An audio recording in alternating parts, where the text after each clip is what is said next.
Morning. Welcome to Eduinfinite grade 8 mathematics class. Now, you know that to learn mathematics, before starting the topic, let me tell you something. To learn mathematics, you must follow certain things, like you may call it A, B, C, D, E. A, attention. You must be very attentive. Second, B, uh, binary in approach. Binary in approach means if you can understand, fine. And if you cannot understand, that is another stage. In between that, there is no gray area. Either you can understand or you cannot understand. So your duty is to tell me if you cannot understand, just tell me very frankly, without any hesitation, that sir, I could not understand this portion. And believe me, in most of the cases, a particular topic or particular concept cannot be conveyed properly because of the teacher. That is my feeling. That so give me the second, third, fourth chance to explain in a different way so that you can understand. Then C is concept. Your concept should be absolutely clear, as I told you. That maths is not something that there is some formula you apply that. It's not calculation oriented, it's basically logic. So you must understand the logic. If you can understand the logic right from class 8, I am telling you, you won't face any problem in future. D, dedication. You must have the love and dedication for the subject. And finally, which is very important, exercise. E. You have to practice, you have to exercise maths every day. I mean to say every day. That is, keep some time, say maybe 1 hour, keep it for maths. And during that time, practice regularly. It's not like that twice a week or thrice a week or once a week you will do maths and you can expect good result. Fine. Today our topic will be, let us go back to our childhood days. And we start from that sketch level. We go back to the childhood days. That time if you ask any kid of 1.5 years or 2 years, ask him or her, do you know maths? His or her answer will be, yes, I know. What is that? 1, 2, 3, 4, 5, 6, 7, 8, 9, 10, etc. This is how maths came into our path. The mathematical journey was started. And it has to be very interactive in the sense, in the beginning you may think, what, sir, what do you expect about us? We do not know all these things. Yes, we do know. But let's start from that level. Okay? So we start.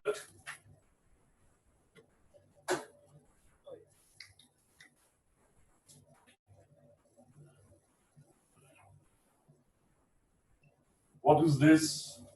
Yes, I know it's an obvious answer. You can recognize this. This is 1. Very good. If I ask you, what is this? I know your immediate answer will be 2. That is also absolutely correct. But if I ask you, why this is 1 and why this is 2? Why this is 1 and why this is 2, then I think you are thinking something. The very simple reason that, say, someone of you is, say, Rohit. Fine. If I ask Rohit,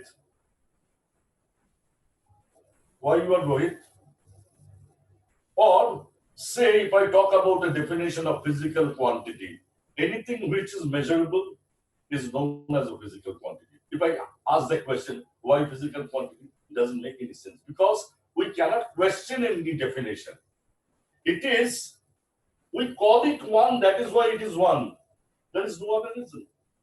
This is just a symbol to indicate 1. This is just a symbol to indicate 2. That is why it is 2. This is just a symbol to indicate 3. That is why it is 3. Have you understood?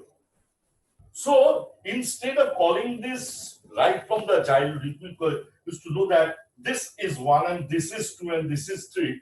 Nothing will happen to the whole mathematics system. And you know, there are so many countries, so many states, they are using different languages, they are using different symbols. In Bengali, we write this as 1. In Hindi, we write this as 1. In English, we write this as 1. We write this, in Bengal, we write this 2, etc., etc.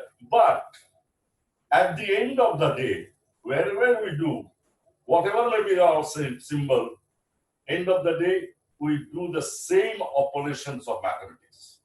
They are all the same thing. And another interesting thing that when we ask, as I told you, that any kid of class of age 1.5 or 2 like that what is, do you know maths? And his or her answer, as I told you, that will be 1, 2, 3, 4. Have you ever found any child who is starting from 0?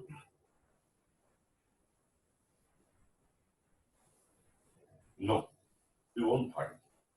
Because they have learned in that way. They have learned in that way. If we go back to your childhood books, it was like that. And it was like this. 1 apple, 1. 2 birds, 2. 3 cars, 3. Etc., etc.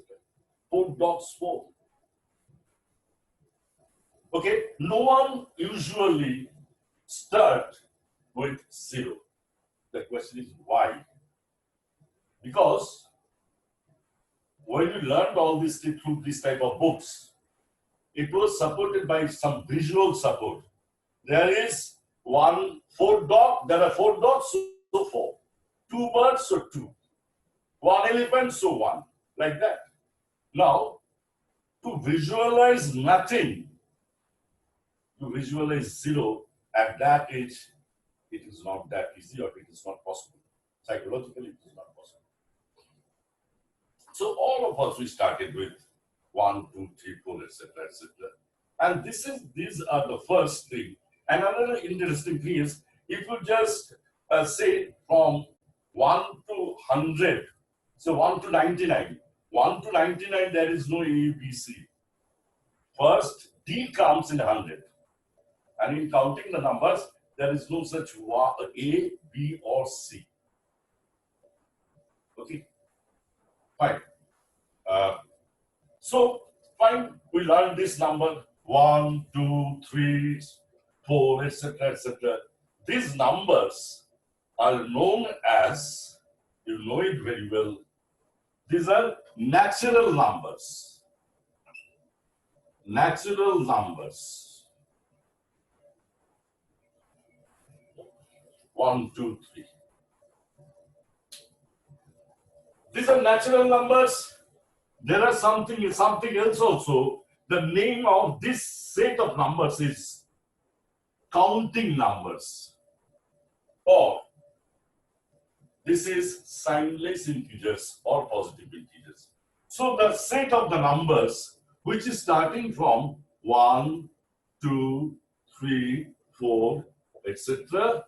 This is the set of natural numbers. Clear? Now, there are some interesting facts about this 1, 2, 3, 4, etc. The minimum number, that is 1. But there is no, the smallest number is 1, but there is no highest number. Highest number is tending to infinity. It is endless. So it has got only one bound in one side, the other bound is absolutely open. This is number 1. Number 2, after learning these natural numbers, can you recall what you have learned absolutely correct that you learned addition. And it was very easy to learn addition that time because if I pick up any two natural numbers and add them, the result is also a natural number. 2 plus 4, yes, 6. We know that. 7 plus 9, 16 is also a natural number. 9 plus 21 is equal to 30 is another natural number. So, sum of two natural numbers is also a natural number. This property, if we, generalize the property is like this. If I pick up any two elements from a set, from any set, I pick up any two elements and perform certain operations. If I pick up any two elements and perform certain operations, and if the result is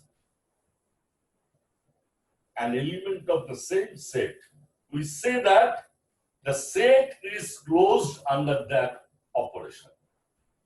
The set is closed under the operation. So out here, what should I say? The set of natural numbers is closed under the operation addition. What does it mean? That if I take any two natural numbers and add them, the result is also a natural number. Clear? And the property is known as closure property. This property is known as closure property. Now, I'm just telling one thing that side by side, we are teaching. At the same time, we will get the support of the platform of Eduinfinite. They have got the material out there, so you can take the access of that also. We'll definitely do that. And all those things are written out there, but still, the important part is just write down for your sake. If you cannot understand certain things, you can let me know, sir, okay, I'm not very much clear regarding this closure property or whatever it may be. Fine. So, first set of numbers offered to us in the childhood, that was counting numbers or natural numbers or signless integers or positive integers. Then we learned the first operation addition, and we found that set of natural numbers is closed under the operation addition. Next operation, correct. It is subtraction. This is a very, very interesting operation, I'm telling you. And to be very honest, till date, maybe you do not know the subtraction completely. I will justify that. Some of you are very, okay, in this statement, you are not, maybe not agree with me, but okay, we'll justify that. Maybe in today's class only. And in subtraction also, perhaps you have seen, we first learned the first stage of subtraction, how to subtract a smaller number from a bigger number. We came to know 5 minus 2 is equal to 3. How it was taught? Because that time it was taught through the physical examples. There are 5 pencils on a table. 3 pencils are taken away. How many pencils are left? 2. But that time we didn't learn how to subtract a bigger number from a smaller number. Even till date, you may try this. You ask any class 2 boy or class 1 boy that what is 1 minus 2? You'll get 3 types of answers. Number 1, 0. Number 2, second set of boys, second set of students rather, will say 1. Third, will say, finally, impossible. First stage, first set of students, what did they 1 minus 2 is equal to 0. They tried to connect it with that physical example. One pencil is there. If I take away two pencils, okay, nothing will be left. In that way, they thought. So they gave you the answer 1. And you know at this stage that which is absolutely wrong answer. Second set of boys, they're a little smart. They thought the question is wrong. They made the question correct by making it 2 minus 1 and gave the answer 1. And the third, they are very strict. They know that they have learned only how to subtract a smaller number from a bigger number. So they told it's impossible. You learn to subtract the bigger number from the smaller number in class 2, end of class 2 or 3. Okay, fine. So to establish the subtraction, if we keep ourselves confined in this set of natural numbers, then we have to leave another thing. Interesting, that is, if there are two pencils, 2 minus 2, what is that? That number is not there. 4 minus 4 is not there. 1 minus 1 is not there. So obviously, to establish that, you have to extend the number system. First extension took place, that is 0. 0, 1, 2, 3, dot, dot, dot.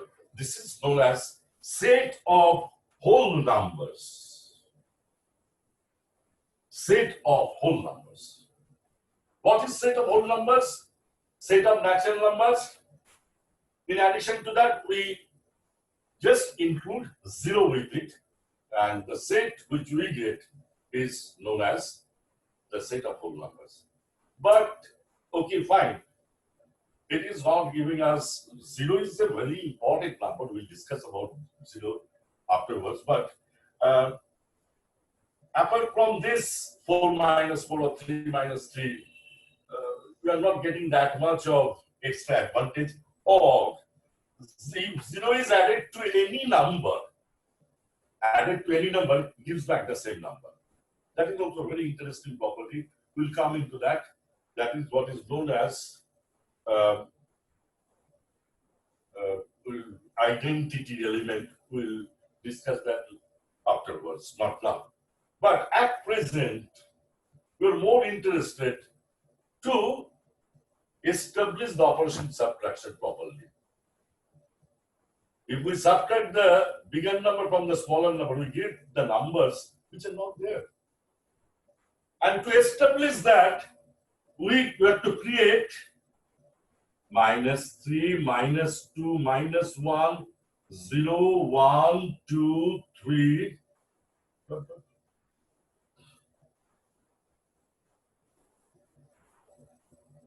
So there is no smallest, this set is known as set of integers. Set of integers. So set of integers has got 3 distinct subsets. One is set of positive integers, set of negative integers, and the singleton set 0. Singleton set means set containing only one element. So these have got 3 parts: positive integers, negative integers, and the singleton set 0. So 0 is neither a positive integer nor a negative integer. Okay? Fine. So first we started with natural number. Just see how it is being expanded. Then inclusion of 0 gives us set of whole numbers. Then some more integers. Now let's see. Come to the set of whole numbers.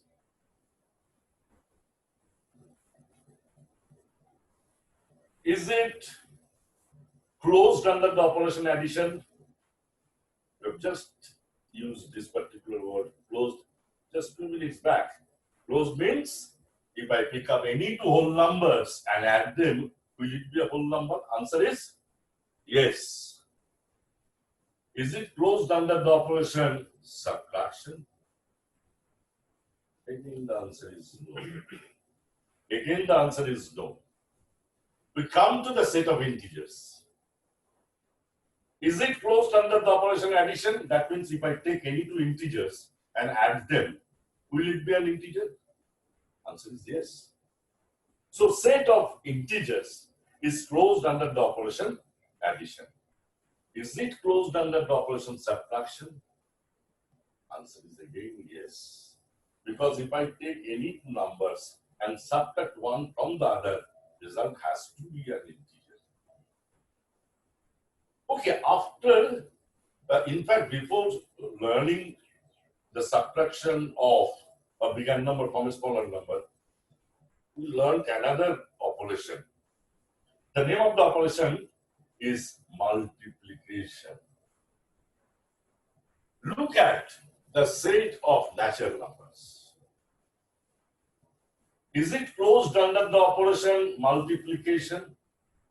That means if I take any two natural numbers and multiply them, will it be a natural number? Answer is yes. Come to the set of whole numbers. If I take any two whole numbers and multiply them, will it be a whole number? Answer is yes. Third, if I take any two integers and multiply them, the result is an integer. And again we get another property of 0. That if we multiply any number with 0, the answer is 0. We got at this stage one property of 0. If I add any number to 0, it gives back the same element. Is it okay? So, what we have learned so far, we started with natural numbers or counting numbers or signless integers or positive integers.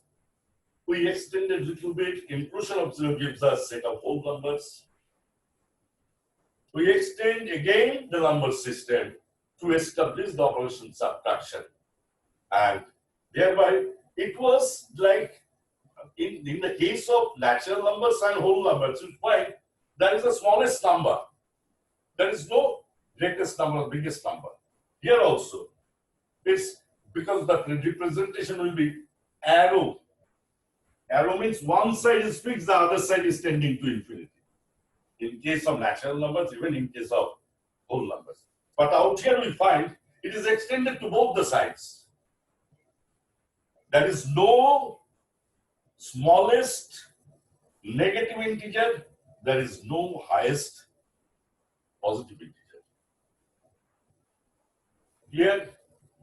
Now, after these three operations, okay, we find another operation. What is that? We find another operation. The name of the operation, correct? Division. The name of the operation is division. But this is the first time that in the path of mathematical journey we will get something that which we cannot do. What is that? It's very important that in the beginning of division you should learn one thing, that division by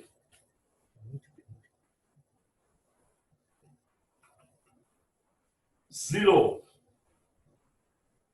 is not defined. Division by 0 is undefined. We cannot divide any number by 0. Is it okay? And because of this particular property, we get very abnormal scenarios, situations may be created. Shall I show you something? Okay, I'm showing it after this.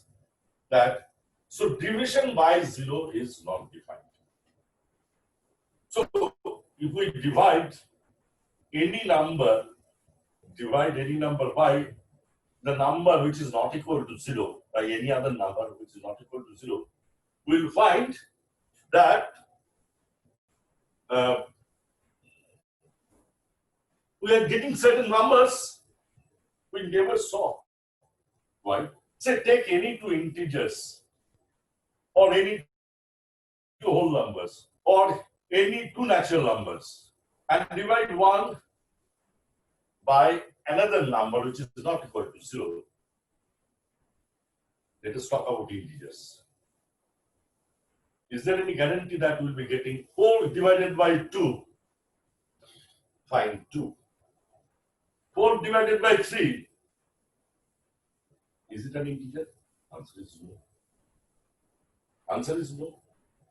Sometimes it may be an integer, but in general, division, can I say that the set of integer is closed under the operation division? Answer is no, we cannot. We cannot. Because there is no guarantee that if we divide any number by any other number which is not equal to 0, we will always produce the integers. And thereby, what will happen? We have to extend the number system once more. We have to extend the number system once more. Okay. If we cannot divide, just tell me what more do you want to establish the operation division? Correct. We need some fractions. These fractions and these integers, fractions together with integers gives us a new set of numbers which is known as rational number. But at this stage, I think, so far I have not asked you to write down anything. And in fact, this is the first time we'll write something. We'll write something means we'll write the definition of rational number. In maths, in the initial stage, we don't have much definitions or much theory. But in maths, for any definition, each and every word is important, I'm telling you.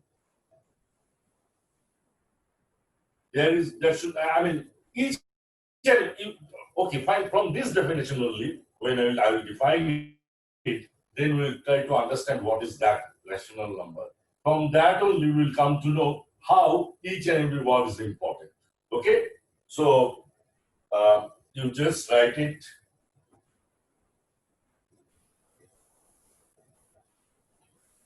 Any number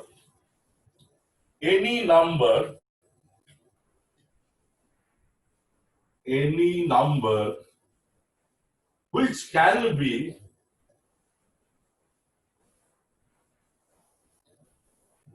put into the form of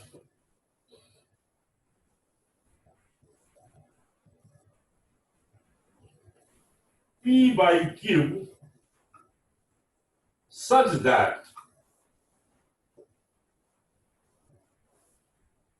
number one, P and Q are integers. Number two, P and Q are prime to each other.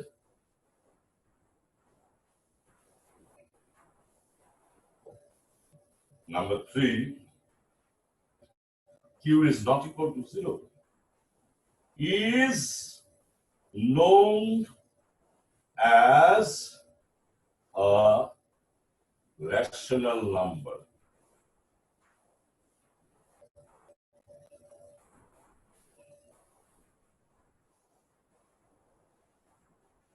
Any number which can be put into the form of P by Q such that first condition, P and Q are integers. Second, P and Q are prime to each other.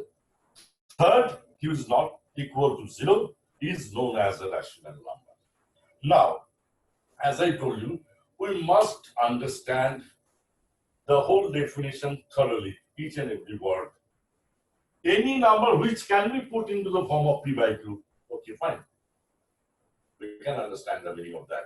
That whatever number is given, it has to be, should be expressed in the form of P by Q. But regarding those P by Q, P and Q are integers.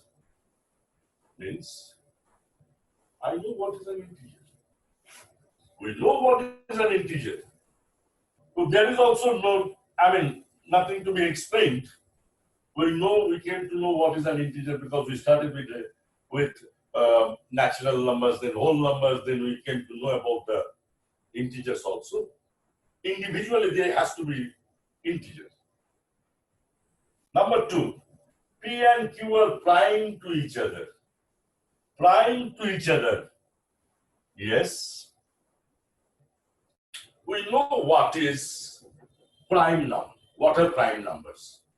And even if I ask you, I'm sure that you will get the correct answer.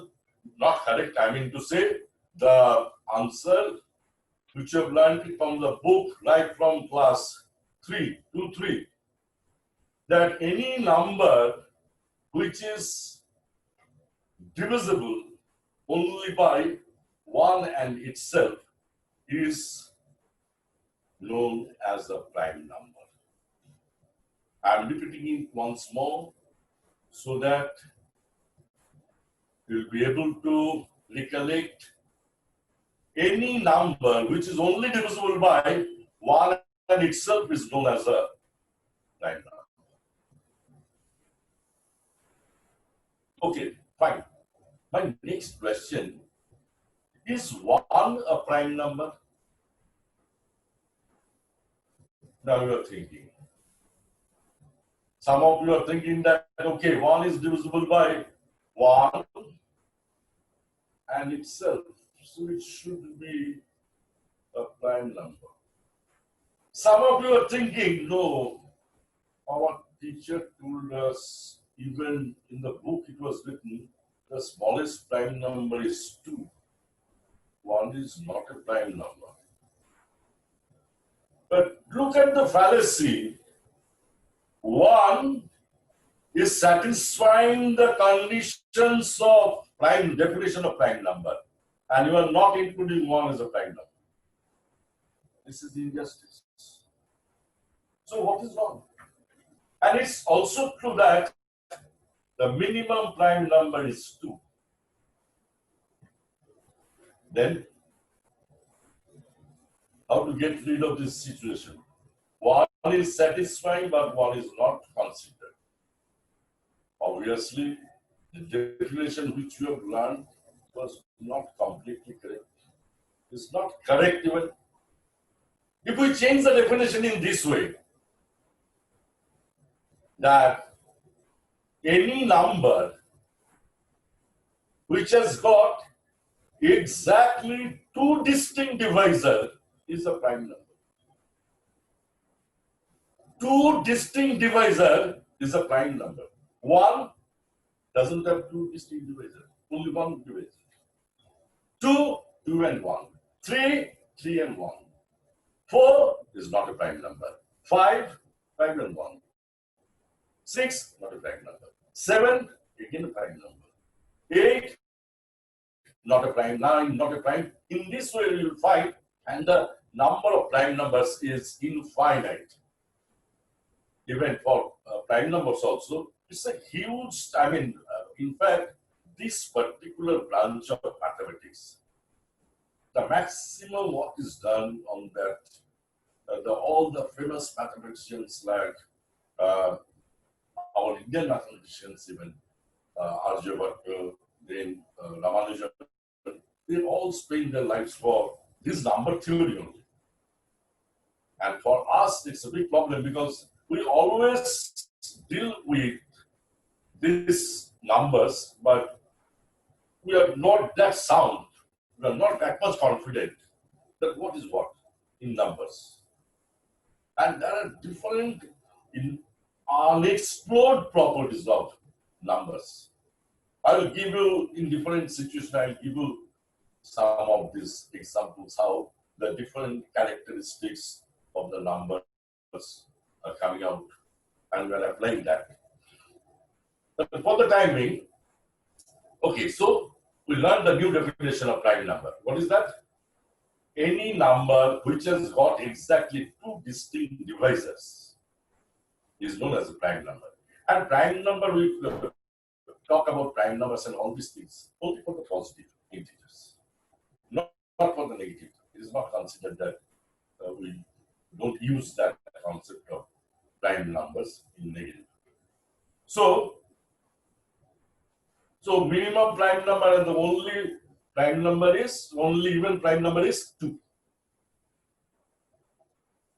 But out here it is given prime to each other. The other name of this is also co-prime numbers. When between any two numbers, there is no common factor other than 1.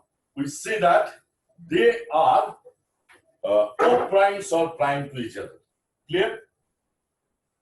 If the two numbers, they are primes, individually they are primes, there has to be, answer is, they will be prime to each other. One of them is prime, one of them is not prime. Maybe in that case also, say 8 and 9, or 7 and 8, they are co-primes. In fact, all the consecutive integers, you'll find they are mostly co-primes. They are co-primes. And maybe two non-prime numbers, they also may be co-primes. 8 and 9, they are co-primes. Understood? Fine. P and Q are prime to each other, and Q is not equal to 0. Has to be. Because in the beginning of division, that operation, I mentioned one thing, that we cannot divide any number by 0. So how can Q be 0? Q is not equal to 0. So if all these three conditions are satisfied, we say the number to be a rational number. Now let's see. Let's take some examples of rational number. My first question is 4, number 4, a rational number? Is 4 a rational number? The correct answer is yes, because 4 can be written as 4. 4 is equal to 4 by 1. 4 is equal to 4 by 1 when all these conditions are valid. First condition, 4 and 1 are integers. Second condition, 4 and 1 are prime to each other. Third condition, 1 is not equal to 0. Our next question is 22 by 7. Is it a rational number? Now, some of you are thinking a little bit, those who know some extra things in the sense. Some of you are connecting this number with pi. Pi is the ratio of the circumference and the diameter of a circle. It's a constant quantity, always. The ratio of the circumference and the diameter. And pi is an irrational quantity. But look, my friends, 22 by 7 is not an irrational, is a rational number. We have not discussed about irrational numbers, so I should not mention that. It is a rational number because 22 and 7 are integers. 22 and 7 are prime to each other. There is no common factor other than 1. And 7 is not equal to 0.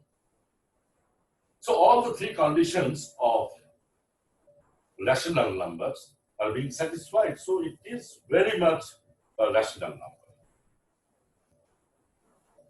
0.25.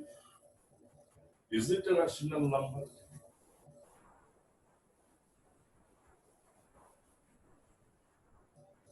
Zero 0.25 is equal to 25 by 100.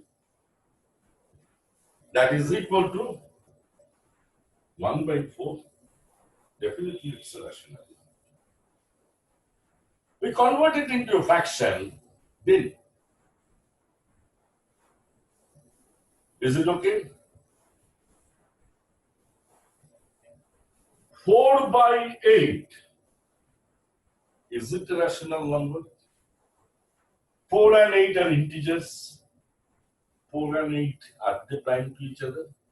I mean to say that, do they have any other factor other than 1?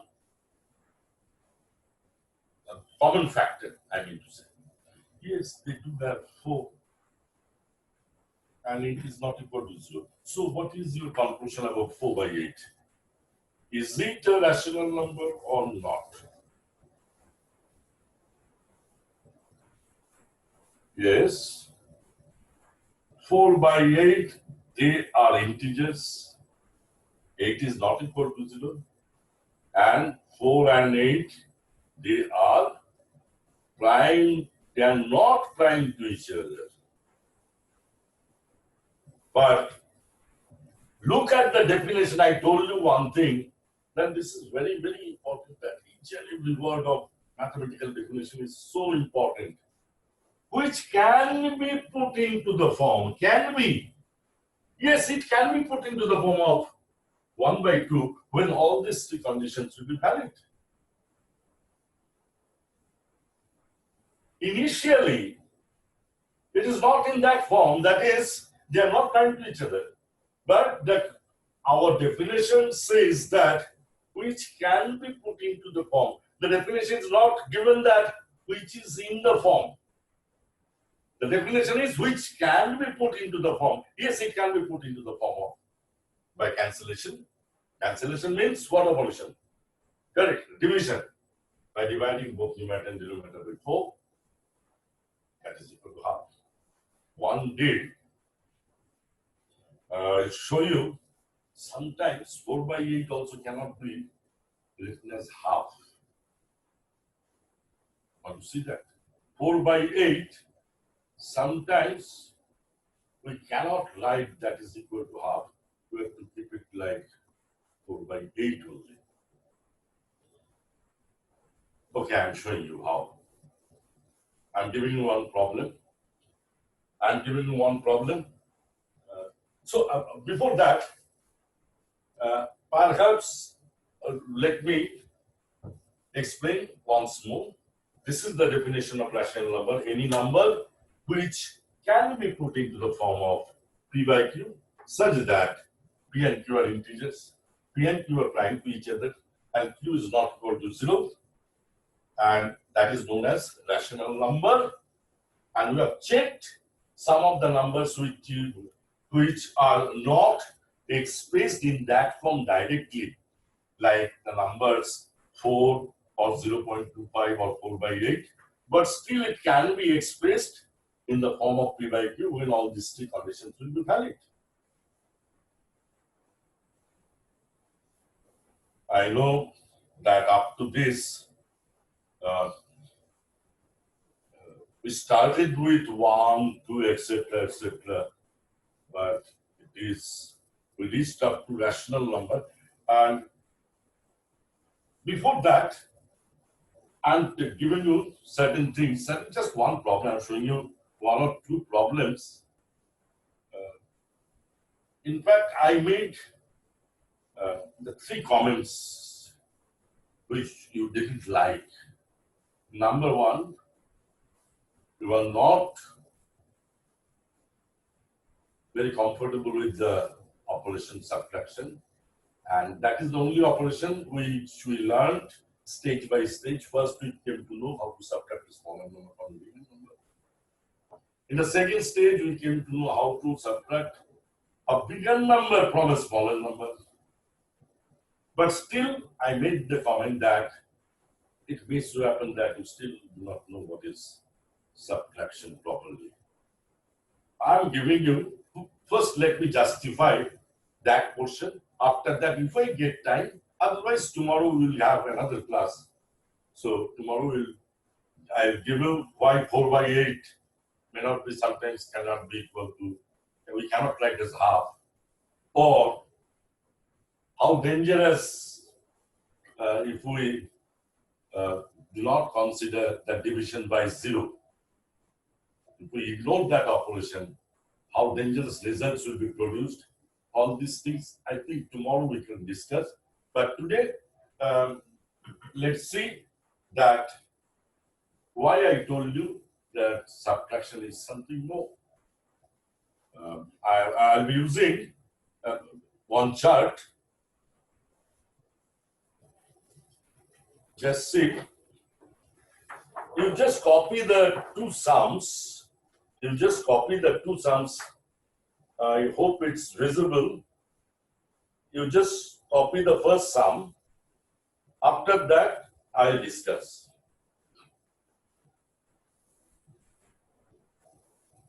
Copy the first sum.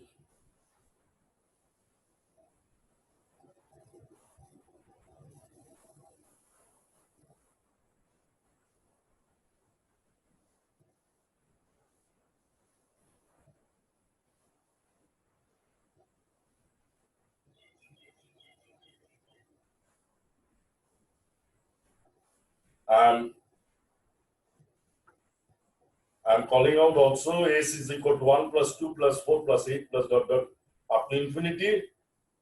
Then I bring 1 to the left hand side. It is 2 plus 4 plus 8 up to infinity. Then from the right hand side, in the third step, I take 2 common. But what is left out? That is nothing but S. So S minus 1 is equal to 2S. 2S minus S is equal to minus 1. S is equal to minus 1. Is it okay? I am going to the second sum. I am going to the second sum. Very much similar. Very much similar. Just a minute. Very much similar. S is equal to 1 plus half plus 1/4 plus 1/8 up to infinity. Similar operations, rather same operation is done. S minus 1 is equal to half plus 1/4 plus 1/8 plus up to infinity. S minus 1 is equal to, taking half common, 1 plus half plus 1/4 plus dot dot dot up to infinity. But inside bracket, what is that? That is S only. S minus 1 is equal to half S. S minus half S is equal to 1. Half S is 1. And S is 2.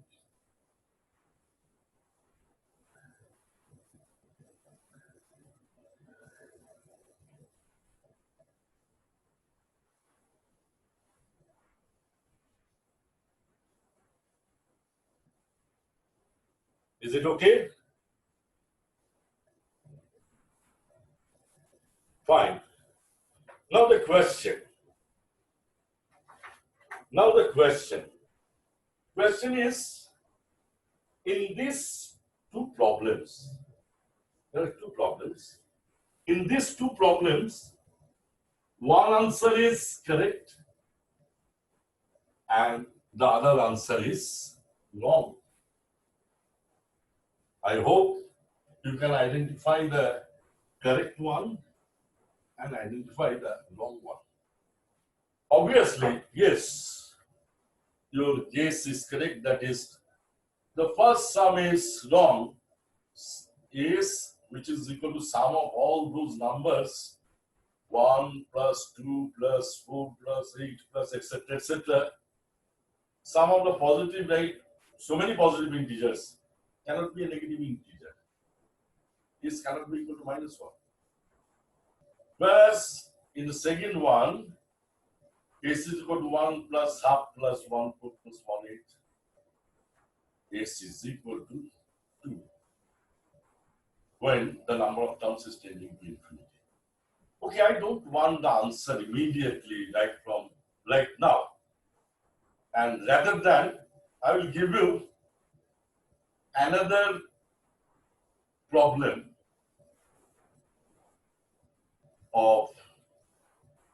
for some other reason. Again, you just write it down.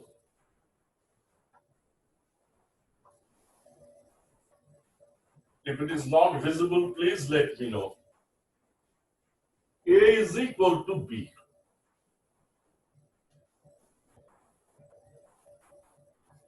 I multiply both sides by A. A square is equal to AB.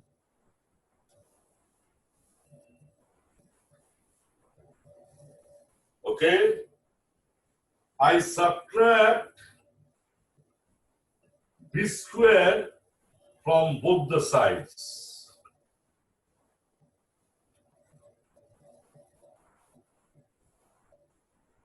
First step, A is equal to B. Second step, and none of them is 0. Let us consider. None of them is 0. Then I multiply both sides by A. I subtract B square from both the sides. The left hand side can be written as A minus B into A plus B. You learned it in plus 7. And B is common. A minus B.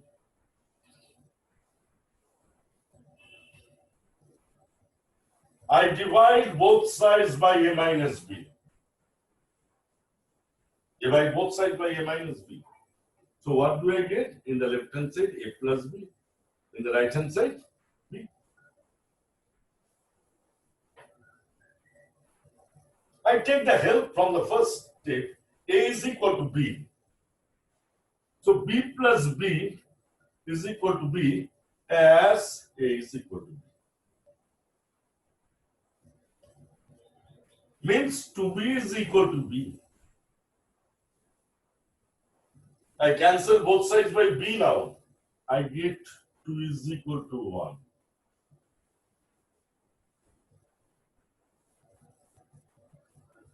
Sorry. We got a very bad result. That 2 is equal to, no, that 2 is not equal to 1. True. It's very painful to accept this result. So what is wrong? There must be something wrong in this sum where I made some mistake. Even in the previous sum also, there must be something wrong in the first sum, apparently which is not very much clear, which is not very much evident. But there has to be something wrong state when I made the mistake, because of which I get an abnormal result. Here also, the same thing. Okay, so today just think where I made the mistake, try to find it out. Next day, when we'll start, that time we'll definitely give you the correct answer, or we can identify where you have done the mistake. Now, so what we have done, let us summarize. We started from our childhood level maths. We found 1, 2, 3. And finally reached up to the rational number and found the rational numbers. And next time I will definitely show the other properties of these operations over the rational numbers, integers, etc., etc. And finally, I gave you 2 problems. both are fallacies. You have to find out the fallacy. That is, you have to find out the state where I've made a mistake. And again, I'm telling you that Eduinfinite, they are giving you the support to go through their platform on the same subject, and you can avail that, or you can avail the previous classes, this thing maybe. So one thing, that what you're learning, your concept should be absolutely crystal clear. Otherwise, please let me know. Please let me know. Please give me the chance to explain it some other way. Okay? I know that if you cannot understand, that is not your fault, it's my fault. So give me the chance. Thank you so much.